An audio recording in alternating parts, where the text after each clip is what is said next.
Can you believe they got engaged and didn't tell me? I'm a snowman. Ma'am. I'm not alive. Ma'am, I said, do you want pinto or black? Sorry. No beans. There's a lot of stuff on TV, but not all of it's good. In fact, a lot of it's bad TV. Burr. I don't know how to do it. Yeah, I like that. It's cold, man. Oh my gosh, is it cold in here? It's time for, I don't know how to do this because it's such a hybrid of another Below Deck podcast and Bed TV. It's Winter House flooded with sea rats. I'm Dylan, saddled up next to one Patrick Hickey. Great to be here. Burr, it's so cold, and I am so cold and so happy to be here talking to you about the new season of Winter House. What a nightmare Frankenstein monster we have before us. I agree with you, Dylan. Who the fuck are these people? There's a person named Casey from nothing. Well, Dylan, that's actually how this show used to operate. Is we'd have a known cast member, of course, drive up to the Winter House or the Summer House or whatever with someone in their car that we need to get to know really fast because they're going to be joining us for whatever season. Right. And why? Why do we need to get? Why are you really asking me to get to know the girl who owns the flower shop? Now, she turned out to be pretty cool, but kind of useless for television. But anyways, we're going into the past. We got PSAs to take care of. We're excited. The rating system's going to be snowballs. I love it. Okay, if I may take the honors. Yes. Okay, so I don't know where you're hearing this because it's in two feeds, so don't get confused by that. We did that intentionally. It's on the Another Below Deck podcast feed. It's on the Bad TV podcast feed because generally we would cover Winter House or Summer House on Bad TV. But since, as Dylan pointed out, it has so many goddamn sea rats on it, we have to consider it a Below Deck property as well. So that, just to clear up any confusion on that. We're going to have a really good time. And for any new listeners on the Below Deck feed that have never watched Summer House or Winter House, you don't need to know any of the history. None of that matters. No. I'll just point it out. The beloved show Seinfeld was known as the show about nothing. Yeah. But I disagree with that because it was about four people with mental disorders that found things that annoy them, and America kind of connected with it. Seinfeld was Jerry's brief stint on Celebrity Poker. Right. The point I was making, though, Dylan, is that Winter House is actually a show about nothing. Yeah. So you can just join along for the ride. It's about people living with each other for 2 weeks in a winter house and having sex with one another. That's it. Yeah. That is all of it. Mm-hmm. Oh, well, don't forget the games. Oh, right. Games. They'll be doing that. Mm-hmm. And this season is... everybody put up the number of people they fucked. And we'll guess if... There are going to be a lot of games. There'll be at least three games at night. The same game of Never Have I Ever. Themed dinners. Mm-hmm. Costume parties. Right. Tonight we're going to be Roman legionnaires. What's that? I don't know, says Corey. Oh, should we start getting into our snowballs? Patreon.com if you want to hear this ad free. Patreon.com if you want to hear another podcast show. It's a show where me and Pat, Gab, and Goof. We're going to have Papaya Dog Girl on. Oh my gosh, bearing the lead. Big announcement. Papaya Dog Girl, my sister Ruby Wren, will be joining us for this entire season of Winter House. She will be missing tonight's episode because she is sick. We went pretty hard in New York. We went pretty hard in Virginia. So Ruby's diet is absolutely disgusting. I mean, she eats like a fucking raccoon. I mean, she had like 5 biscuits in one day. I think she's rail thin. I don't know how she does it, but between the gun shooting and the bologna sandwiches and the biscuits, it just hit her a little bit hard, Mm-hmm. So she's missing out on this episode, but she will be with us the entire season. She'll be joining us on Patreon to break down more New York stuff. We saw Hannah Berner's boyfriend at the Comedy Cellar that we have to break down that set. That'll be on another podcast show. That'll be at patreon.com/another podcast network. So great stuff. iTunes ratings and reviews, YouTube's, all that stuff. Instagram, whatever. Fuck it. Do it. Hit it. Okay, here's my snowballs. Let me first start off by casting because we have quite a hodgepodge of Bravo talent, and I use that word talent loosely. We have the usual suspects. We have Kyle, Corey, Amanda, and of course Schwartz from Vanderpump. And then we have multiple sea rats from the Below Deck world. We have Katie Flood, a chief stew, Malia, a bosun from Med, I believe. Yeah. We have Alex from this past season of Sailing. Yes. No, or was it Down Under? It was sailing. Okay. Then we have Riley Gerber, baby, friend of the show. And of course, we're going to randomly run into Captain Sandy at a ski resort. And if you're hearing this, it's just that my mic arm just fell off the table. So should I just hold it like this? I'll tell you what, why don't we take one break and we'll just Let's take. All right, we're going to be right back after this message from Pechanga Casino Resort. All right. And then we got We're back. Can you believe the tables that they have at that resort? I mean, unbelievable. Kinds of blackjack we didn't even know existed. So many side bets. It's amazing. All right, so then we got Jordan from Martha's Vineyard. I didn't watch that. And also Brian from Family Karma. I haven't caught that yet. But they both seem like really fun shows. I'm sure they're going to get greenlit for season 2. Or why else have cast members come on from those seasons? I think Family Karma has been going for a while now. And Summer House Martha's Vineyard seems like a far better show. I'm sad that we didn't cover it and very happy that we didn't at the same time. You know? Because us two honkies have no right just recapping a bunch of black people in a notoriously, African American opulence kind of power node. We got no business talking about it. The only thing we'll do is say something unbelievably racist. Because that's in our hearts. You know what I mean? So anyways. Yeah. So I thoroughly enjoyed this episode, Dylan. I had such a great time watching a show about nothing. Right. For some reason, it's just a good time. I'm going to give it 100 snowballs. Great start. Patrick, I'm going to give this show considerably less snowballs because it was an uncomfortable viewing experience for me a little bit because, one, there's this known, to quote Donald Rumsfeld, there's this known where these people are all going to try to fuck each other, right? So hookup culture. These conversations about like, hey, so what do you do? Oh, I work in crypto. Why if that isn't an indication that you should not be buying Litecoins or whatever the fuck it is, I don't know what is. But anyways, seeing these men be as horrible as they are at flirting with women, it made my skin crawl. The rizz on this show is absolutely through the floor. How you and I have better game than these career singles is astonishing to me. And I know, listen, we've been out of the game for a long time, decade plus? Oh, yes. Unfortunately. But I know for a fact that you and I would do a better job trying to have sex with these women than some of the men on this show, because the thing that you need to do when you're trying to court a woman is make them not want to throw up night one, which is what a lot of these people do. But the big issue that I have with this show, and it's a double-edged sword because it's what makes the show good, is that many of these people are absolute fucking idiots.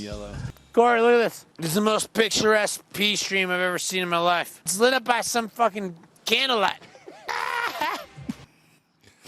That's Kyle. That's Kyle, who says, send it.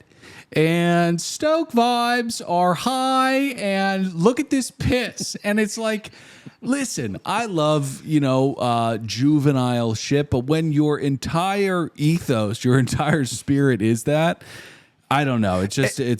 I'm talking for way Dylan, too long. it is worth pointing out that Kyle, when he filmed that scene, was a young 41. That's what I'm saying. It's kind of, it shows me a Twilight Zone kind of future that I'm very afraid of. Not that I would ever be that, but I just hope that we're better off. Anyways, the snowballs? 7 snowballs. 7 snowballs. Did Dylan. that take 35 minutes? No, not at all. I was engaged. Thanks for being supportive. I want to say this just to answer your question, wrap it up. So we'll get into the episode, and I don't think we've seen this many outbreaks of the ick as we get on this episode. Oh my God. It was a record number of cases of ick. These losers that hit on girls with zero game. The problem is you and I weren't blessed with being 10s, and there are a couple good lookers here. They never had developed things like communication skills. Yeah, but I think when you're trying to court a woman of any substance at all, you have to have that.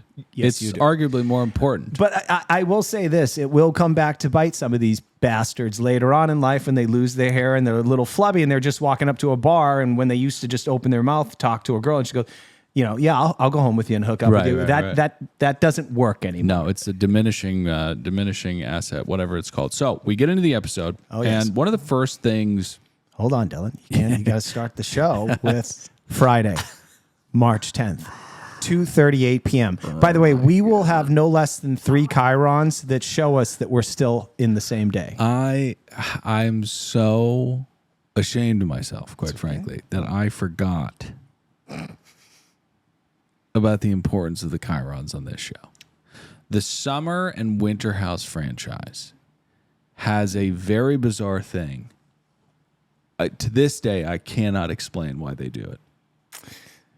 I think they did it as a goof, and then they left it in, and then they're just like, "Well, I guess we're stuck with this." I want to see if we could talk to a producer, and I would hope, because this would be the funniest outcome, where they're like, "We need to paint a picture, an accurate picture for the narrative of the show." And you'd be like, well, do you have a mental disorder? Now, Dylan, I don't know if you remember this, but I track these days and times. Yeah. And last season of Summer House, someone wasn't keeping their eye on the ball, and they screwed up days. And old Patty caught it, pointed out. I hope someone lost their job for that. Said someone's on ketamine. We begin the show with the biggest idiot of them all, who is Mullet Man. He says, "This is a classic social experiment. When our forces combine, boom." And that is a verbatim quote. Classic social experiment. When our forces combine, boom. Now, can we discuss this quote-unquote social experiment? So we start the episode with multiple groups of participants in the social experiment driving to the Winter House. Yeah. Danielle, I found out, much to my dismay, had made the cut to Winter House. She used to be one of my favorites. I just cannot stand her anymore. Well, Dylan, you know what drove me nuts is the episode starts out, and I think she was still telling anybody who would listen that she couldn't believe Lindsay and Carl didn't tell her about their engagement. They stopped on the way up. She was talking to a snowman off the side of the road. She was telling that. Yeah. And what even crazier, the snowman came to life and was like, "I have not been dedicating enough time to my family."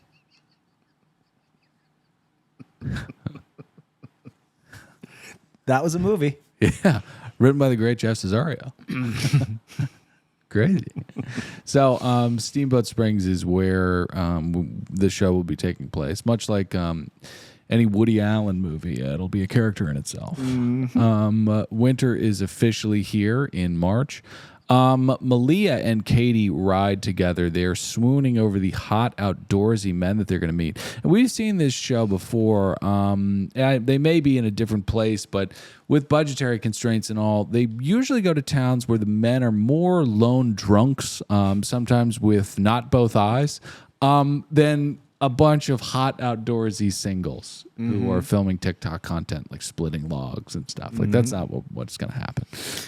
Well, see the guy at the liquor store? He had gauges. He was on DMT. Like, what are we talking about here? Was this that wonderful liquor store where one of the matriarchs of the establishment walked over to tell, I believe it was Malia and Katie Flood, that it's a 3-to-1 ratio of men to women in this little town? I get ahead of myself, but it's Danielle and her friend Casey, who's not attached to any show, and they're buying 60 Michelob Ultras. But anyways. Oh, yeah. Go ahead. Oh, yeah, before we get ahead of ourselves. So, yeah, Kyle and Corey, they call Malia. and Katie. I guess they're old friends, right? Yeah. If I'm a betting man, I think we got a pretty good shot. Corey will be spitting in one of their mouths. Oh, yeah. 100%. Casey and Danielle are coming up. And when Kyle and Corey call Malia and Katie, Kyle says to the girls that he told Corey that they are down to send it. I mean, I'm going to kill myself. What? This person has been on this planet walking around drunk on piss, sparkling, whatever, for over 4 decades. He has a mullet, and he's telling 2 women that he told a friend that they're down to send it. What is going on? I was going to say the fun really begins when Corey and Kyle arrive at that winter house. Yeah. Beautiful mansion. Looks like where Bezos stays for those weekends where him and some of his buddies, hunt human beings for fun. Yeah. Real good time. Oh, nice shot. I think you missed her vitals. Finish her off. You owe it to her. Yeah. Well, Corey and he says that's why I wanted to put it on kind of like a, there's those things you can put guns on that kind of steady the aim. And Warren Buffett has no business freewheeling a fucking 308. His hands are too shaky. He's going to shoot people in the knee. Warren, get over here, man. This one's still bleeding out. Well, anyway. Corey and Kyle, they do a quick tour of the house. He just drinks a Coke and eats a roast beef sandwich over her fucking bleeding body. Well, this house looks like where they stay. So they do a quick tour of the house. And as they're talking, you get the impression both men plan on spending their time in the house in different ways. Corey begins as he walks through the rooms. He's pointing out various areas where he plans on spitting in people's mouths. Yeah. And then Kyle, on the other hand, points out places he plans on sleeping because he passed out because he's a blackout drunk. Corey is the worst kind of cocksman. Corey, like the best cocksmen are, as we've talked about many times, bisexual. They've had so many women that they have gotten a taste for men. The greats. Of course. Mick Jagger, David Bowie. Corey is the kind of person where you'd be like, "Would you want to spit in a guy's mouth tonight?" He'd be like, "What? No, I'm not fucking gay." It's like, whoa, dude. Just like, come on. You're being lame right now. It's not cool. So they, of course, christen the place with a shotgun, and they begin screaming at the city that they've arrived. Then the girls arrive. They are lesbians without being lesbians. It breaks my heart that they're eventually going to get worn down and hook up with these guys. Well, the signs are already there. Malia and Katie arrive and they deem Corey a quote-unquote fuckboy. Yeah. The good news for Corey, they are into that sort of thing. Yeah. It just breaks my heart. It breaks my heart that we live in a world where this guy can have as much sex as he does. Yeah. Because he looks like a fucking Wallace and Gromit character in a pearl necklace with a 32 IQ. I mean, it just drives me fucking nuts. And I hate to say this. It's envy. It's envy. Yeah, I hate to say this. While Brian and Alex, as we'll discuss, hit some walls with their lack of game, Corey seems to have some, although it'd be a pocket full of backhanded compliments. But well, also, like, here's a good idea. Just have fun with people. Mm-hmm. Don't mark them and try to fucking slit their throats with your cock. Right. Immediately, just be a human being. Be a friend first, and then fuck them. Exactly. So, Danielle and Casey check out with that 60 rack of Michelob Ultra, and that guy that does DMT tells them that there are a ton of hot guys in this town. I do not think we will see any. Jordan arrives next. Bad girl Riri and Stevie Nicks in one. She is from Martha's Vineyard. I think that she will be fun. I think so too. She tells us she's spicy, so I'm guessing that's way of her telling us that she's going to bring the drama. Mm-hmm. Yeah. Yes, 100%. Danielle and Casey get there.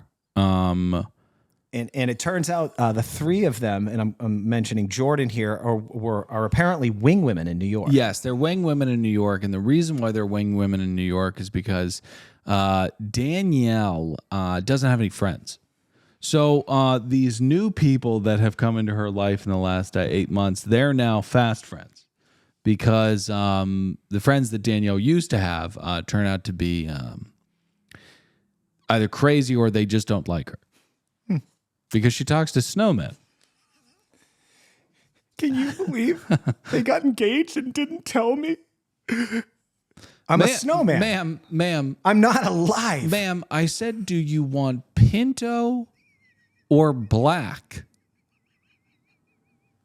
Sorry. No beans. So, Tom Schwartz. Oh, yes. Tommy Schwartz. If you don't mind, can I set this up, Dylan? Yeah. So the group is mostly arrived at this point. I don't think Brian and Alex are there yet. Kyle gives an itinerary of the fellow guests that will be arriving. And we learn the guy that, quote unquote, helped break the internet back in March 2023 will be here, Tom Schwartz. Yeah. To which Danielle tells us if he brings any of his bullshit, he can just get the hell out.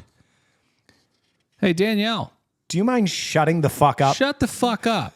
We've got a TV show to film here, okay? You're not bringing the viewers. Nobody cares.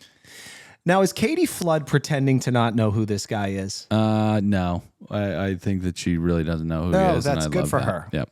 So Danielle feels, that Tom should not be on the show. And again, who made you judge, jury, and executioner? That would be a crazy world where someone has been sentenced to death. And right before the fucking axe gets brought down, they have to hear the incoherent blabbering about how you didn't know about the engagement. Think of the trauma that would induce moments before death. So Alex heads over. Friday, March 10th. Same day. 6:37 p.m. Yeah. Alex and Brian arrive. Yep. Alex's hair is turning some heads. Well, Dylan, we're going to need a goddamn chiropractor on site with all that neck turning. You know? That's before he opens his goddamn mouth and everybody's vagina withers away. Well, speaking of vaginas, Danielle's vagina can smell his conditioner, and the other guy is there too. I don't know what his name is. He is the one with a very high-pitched voice, and he calls himself Batman, so I'm going to call him Batman for probably the rest of the season. Forgive me, Dylan. I missed the first part of that. Is this his friend Brian, or is that someone else? No, it's his friend Brian. Okay. Batman, yeah. Do you want to call him Batman? Yeah, okay. I'm going to call him Batman. Now, we got to talk about the toast. Okay, yeah. Alex makes a toast that nearly torpedoes his vagina goodwill. You know, he shows up there. The girls are loving how he's looking. And then he makes a toast to not wearing a condom. Just what a girl wants to hear. A night with you could result in a lifetime of anal herpes. Wow, they're letting him fuck her in the ass, these crazy kids. That's second base in 2023, Dylan. Yeah. You know, it is... Yeah, it's really mind-boggling to me, the numbers game that these young men play. And you have to have a goldfish's mind when you're out there perusing for pussy the way that these men do, because they're not attempting to really do anything with their lives other than fuck women. So when that is your entire purpose, you are in a constant season of rutting, you really have no shame. That's a good point. You will just say things that are overtly and outwardly and objectively disgusting, but it doesn't matter. Law of averages. Law of averages. And everybody's trapped in this house. And obviously there's Danielle. So you're going to get, sorry, that was mean. I have a theory. I don't think Brian and Alex are actually friends. Because when we hear about the keys to their enduring friendship, they are not on the same page. Yeah. I think this is a fake Bravo friendship. Well, continuing with the bizarre chyrons on this show, Alex brings up 2 boxes. He sets them down on the table.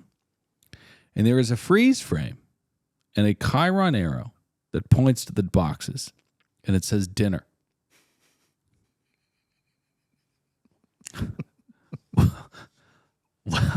Why would you do that?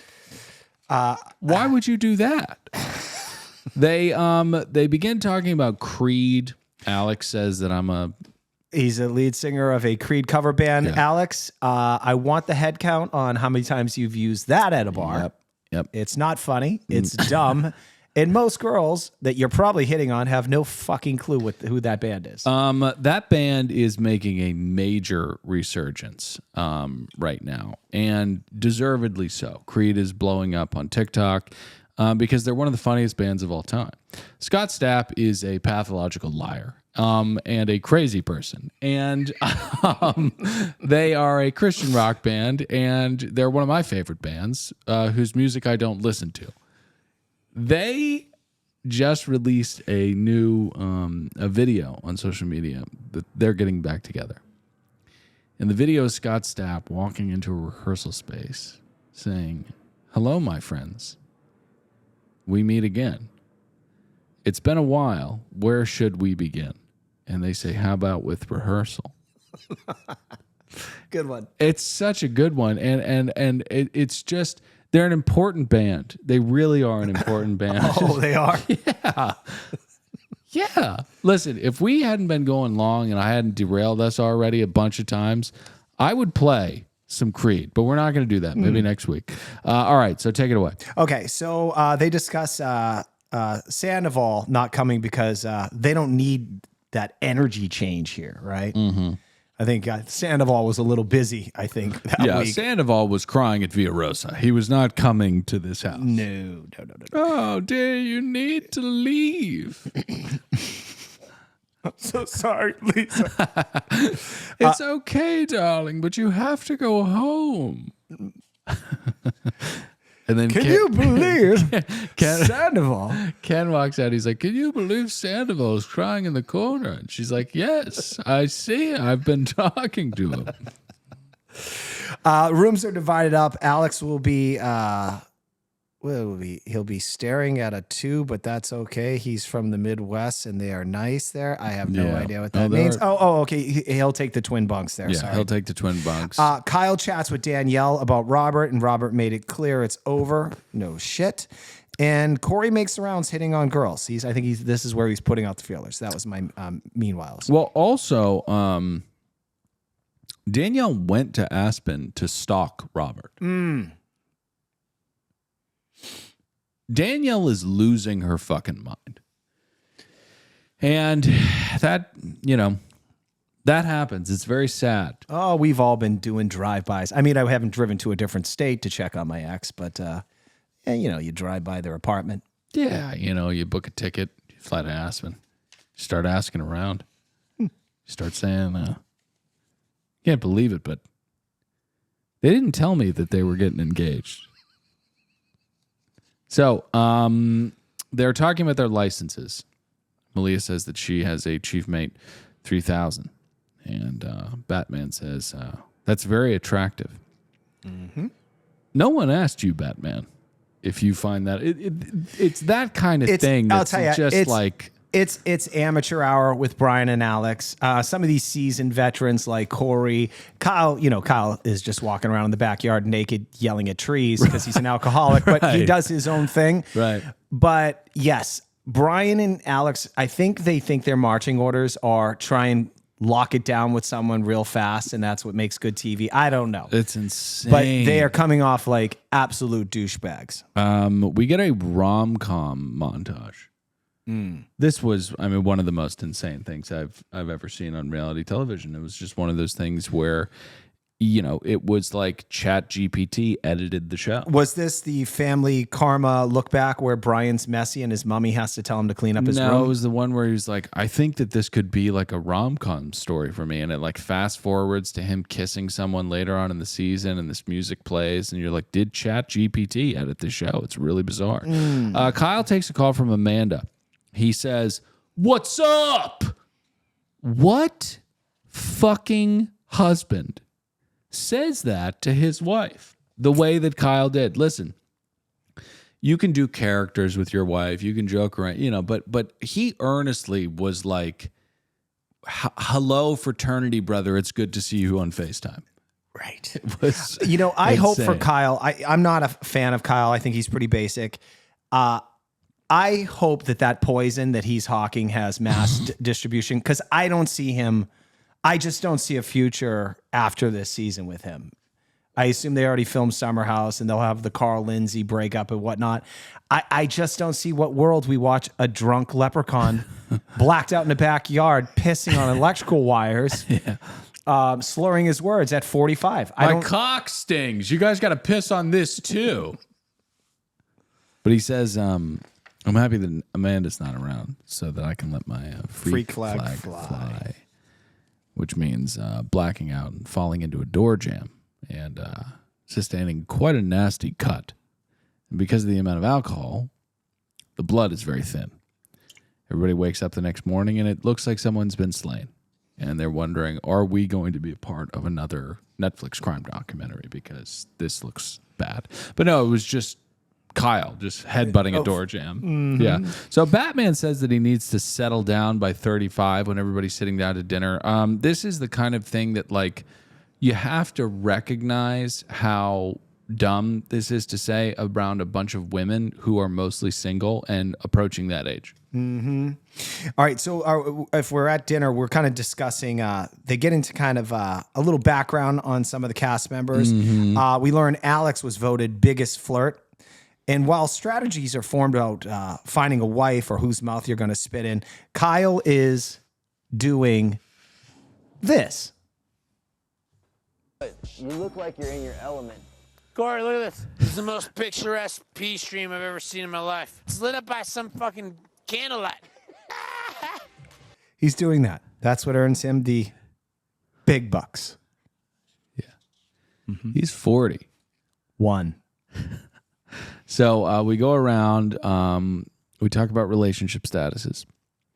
Corey deep throats a bone and takes way too fucking long to tell us his super fucking boring answer about that woman he spits in the mouth of. Yeah, I watched the trailer. Yeah, she will be showing up at the tail end of the season, and she's not too happy with Malia. No, she's very dumb.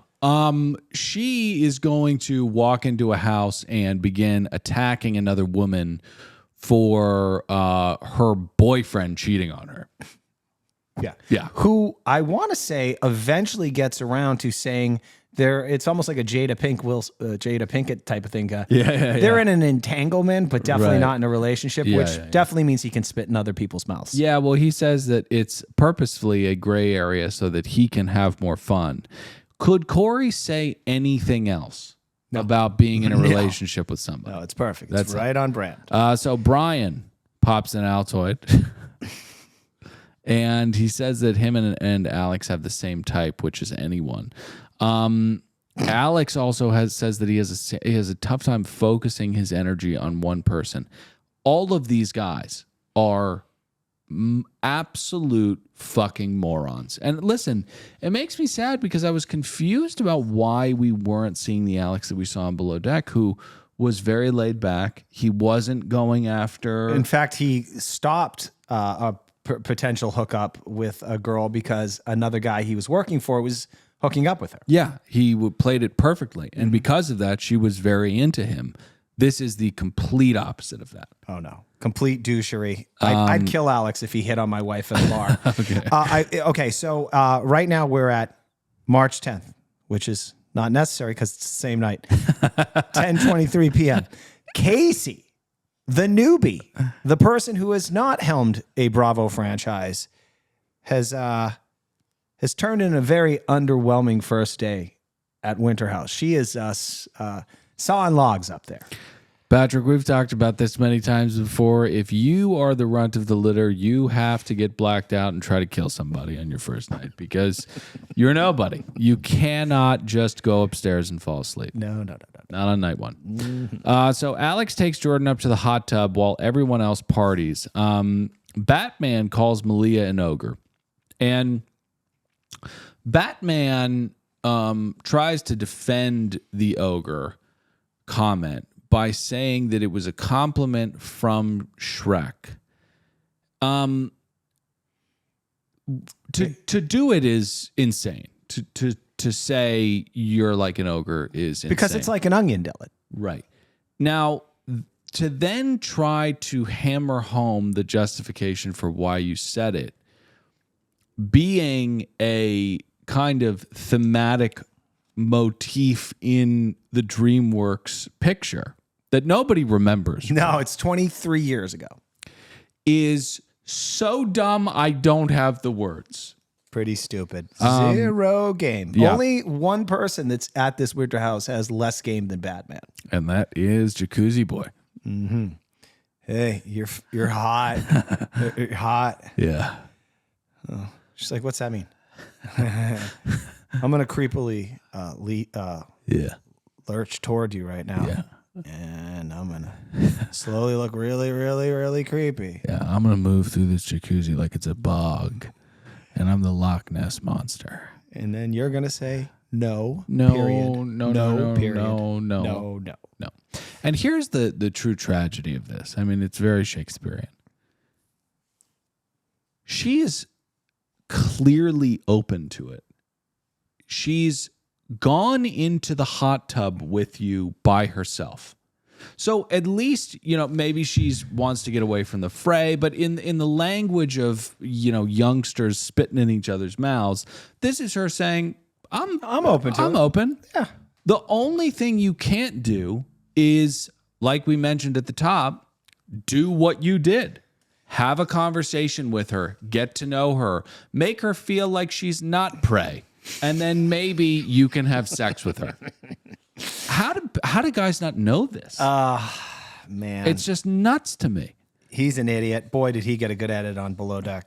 So Batman is the next fucking loser to strike. He's like, yeah. He wants a kiss from Jordan. And I think this is minutes after she escaped his buddy Alex. Yeah.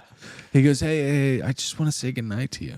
She goes, we're going in the hall. We're going in the hall. And he goes, no, I know. Let me say goodbye. And then he goes in for a hug, and that's it's a hidden dagger, for a kiss. And she immediately sees what's going on because she's sober and not an idiot, and she refuses him next. He's a little drunk guy, and he is Batman. So we end the night with a text from Sam to Corey. She says, "Hope you had a good night." He says, "For sure." That would, if I was dating someone and we were having sex and they were staying with a bunch of people of the opposite sex, and that's the text you responded back with me, it would be over. Over. Do you hate Corey as much as I do? It's so easy to hate everybody on their show. I try and have fun with it. Am I being a little too negative tonight? Well, it's a fun show. It's such a fun show. It's a fun show. I've been saying people are too dumb, and I'll get over it. But it's shocking, this first episode. Yeah, what's going on? Sometimes if you haven't seen this for a while, it's like seeing a car crash for the first time.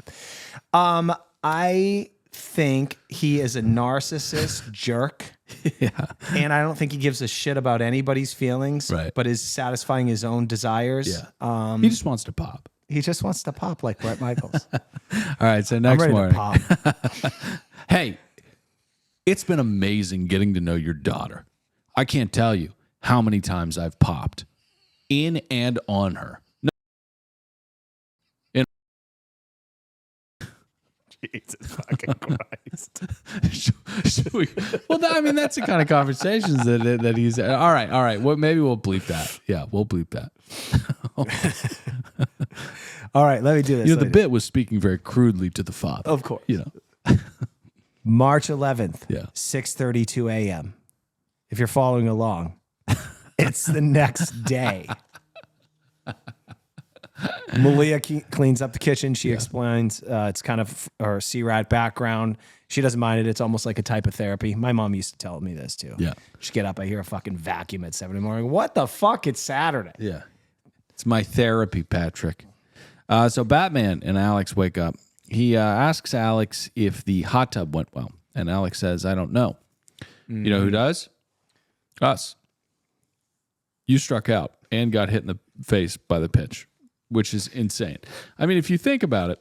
Own it, dude, you pussy. You're claiming blackout. Yeah. Someone throws a fucking fastball at your face. You swing at it and it hits you in the face. That's what happened to you last night. So, we find out that Casey works in crypto. Nice. And she touches his hands, Batman's hands. And she says, wow, you have really rough hands for somebody that works in an office. And he says, is that attractive?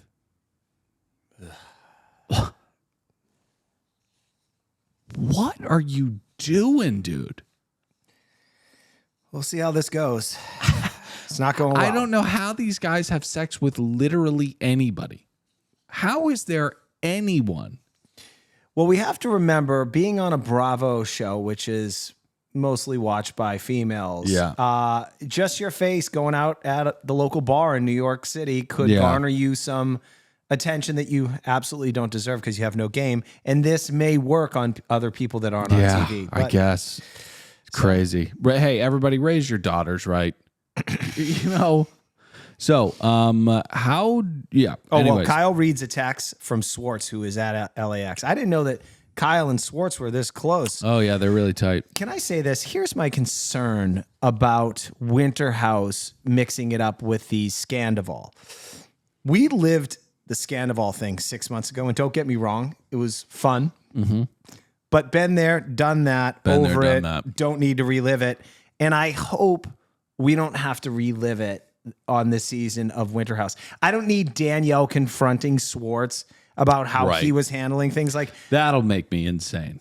That should not. Swartz should hopefully just be here for a weekend, right? Party a little bit, and then spend a lot of time doing dishes as he did last Winterhouse, and then bust out of here because he's got to go meet with because Lisa Vanderpump. We've seen Ariana get the T-Mobile commercials and the Uber Eats commercials, and we're very happy. It all worked out. It all worked out. Everything's great. Sandoval's on more reality television, but what we can't have is Danielle being preachy to Tom Schwartz. That's not going to fly. So I have a feeling that's exactly I think that's going to happen. Yeah. So let's go tubing. Yeah, let's go tubing. Brian fucking loves tubing. Well, Kyle tells Schwartz that the stoke levels are high. I just wanted to get that out. Kyle says the stoke levels are high, and he's 40. One. But also, where are you not from, like Vermont or something? Like, where are you? It better be California. It better be California. I know. There's a lot of Santa Cruz snowboarding talk. Holy out of his mouth. fuck. So, yeah, we go tubing. We get guys and girls in different cars. Obviously, the gaggle of idiots open the sunroof and all the snow falls in. Brian and Alex continue to strike out. It's worth mentioning that Jordan in her car lets her friends know that that both Brian and Alex have given her the ick. Yeah. And I like the camaraderie with the girls. Nobody's jealous because how could you be jealous? Everybody's just kind of having a good time with it. Malia and Katie are chatting with Kyle and Corey. Corey asks, what's your type aside from me? Good one. Speaking of social experiments, which this is, I want Corey to be part of the Stanford prison experiment on the wrong side of things. Danielle and Alex sit down, and here we go again. I mean, this is really, really hard to watch. Alex says, you are a fucking boss fucking chick. And he starts to like go in again for this very like way too quick, way too much, way too early kind of playbook. And it's tough to watch. It is. I appreciated her telling him to beat it. Yeah. Maybe focus on one girl. Yeah, try that. We get into a super tube and we all head down the mountain and then we head home. And that is when Schwartz arrives. And the episode ends with Schwartz saying that he was thrust into a parallel universe. They had a plan, him and Sandoval. When they opened up Schwartz and Sandy's, they were going to go on vacation. Thinking about it all day, man. Yeah. Fucking bored with my buddy. It's amazing the work ethic that these two have. Once we open the restaurant, we're going to leave the restaurant. That's a good point. I mean, it's just unbelievable. Like Vice has this show on Munchies where these real chefs and real restaurant owners are like, we opened the restaurant a year and a half ago. I literally haven't seen my family. Not Schwartz and Sandy. No. They're like, we opened, we're going to fucking Superdome, whatever this is called. Listen, I want to apologize for being negative. I'm like Pat said, when you see a car crash for the first time, it's a little tough. But once you see the car crash over and over and over and over again, you get desensitized to it. The stupidity is going to become commonplace, and I'll have a lot more fun with it next week. Papaya Dog Girl is coming in. I thought you did a great job. Oh, thanks, pal. Great you too. job. You too. Don't be hard on yourself. Jump in the iTunes range reviews, 5 stars, kind words. Go to patreon.com for, yeah, we had an uncensored moment this episode. I don't know what I was thinking. All right. Until next time, I'm Dylan saying goodbye. Pat, say goodbye. Later, dudes. There's a lot of stuff on TV, but not all of it's good. In fact, a lot of it's bad.